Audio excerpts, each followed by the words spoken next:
ವರಮಹಾಲಕ್ಷ್ಮಿ ಹಬ್ಬ ಬರ್ತಿದೆ. So next 5 ದಿನ ಲಕ್ಷ್ಮಿಗೆ ಪ್ರಿಯವಾದ ಅಡುಗೆ ಮಾಡ್ತೀನಿ. ಇಲ್ಲ ಲಕ್ಷ್ಮಿ ಹಬ್ಬಕ್ಕೆ ಏನೇನು ಅಡುಗೆ ಮಾಡ್ಬೋದು ಅದನ್ನೆಲ್ಲ ರೆಸಿಪಿ ತೋರಿಸ್ತೀನಿ. ಇವತ್ತು ಲಕ್ಷ್ಮಿಗೆ ಪ್ರಿಯವಾದ ರವೆ ಉಂಡೆ ಮಾಡ್ತಾ ಇದ್ದೀನಿ. ಲಕ್ಷ್ಮಿ ಪೂಜೆ ಮಾಡುವಾಗ ನೈವೇದ್ಯಕ್ಕೆ 1-2 ರವೆ ಉಂಡೆ ಇಟ್ಟು ಪೂಜೆ ಮಾಡಿದ್ರೆ ಒಳ್ಳೇದು ಅಂತ ಹೇಳ್ತಾರೆ. ಫಸ್ಟು ಒಂದು ಕಡೆ ಹಾಲನ್ನ ಕಾಯಿಸ್ಕೊಳ್ಳೋದಕ್ಕೆ ಇಡಿ. ಇನ್ನೊಂದು ಕಡೆ ಬಾಣಲಿಗೆ 1-2 ಸ್ಪೂನ್ ತುಪ್ಪ, ದ್ರಾಕ್ಷಿ ಗೋಡಂಬಿ ಹಾಕೊಂಡು ಹುರ್ಕೊಳ್ಳಿ. ಹುರಿದಿಟ್ಕೊಂಡಿರೋ ದ್ರಾಕ್ಷಿ ಗೋಡಂಬಿನ ಒಂದು ಪ್ಲೇಟಿಗೆ ತಗೊಂಡು ಅದೇ ಬಾಣಲಿಗೆ 1 ಕಪ್ ರವೆ, 1/4 ಕಪ್ ಸಕ್ಕರೆ ಹಾಕೊಂಡು ರವೆ ಕೆಂಪಗಾಗೋವರೆಗೂ ಹುರ್ಕೊಳ್ಳಿ.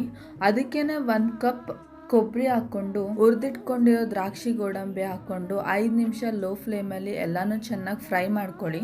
ಇನ್ನೊಂದು ಕಡೆ ಚೆನ್ನಾಗಿ ಕಾದಿರೋ ಹಾಲು ಕೆನೆ ಎಲ್ಲ ಸೈಡಿಗೆ ತಗೊಂಡು ರವೆ, ಸಕ್ಕರೆ, ಕೊಬ್ಬರಿ ಎಲ್ಲ ಮಿಕ್ಸ್ ಮಾಡ್ಕೊಂಡಿರೋ ಬಾಣಲಿಗೆ ಒಂದು ಸ್ವಲ್ಪ ಹಾಲು ಬಿಟ್ಕೊಂಡು ಉಂಡೆ ಕಟ್ಕೊಳ್ಳಿ. ನಿಮಗೆ ಯಾವ ಸೈಜ್ ಇಷ್ಟನೋ ಆ ಸೈಜ್ ಉಂಡೆ ಕಟ್ಕೊಳ್ಳಿ.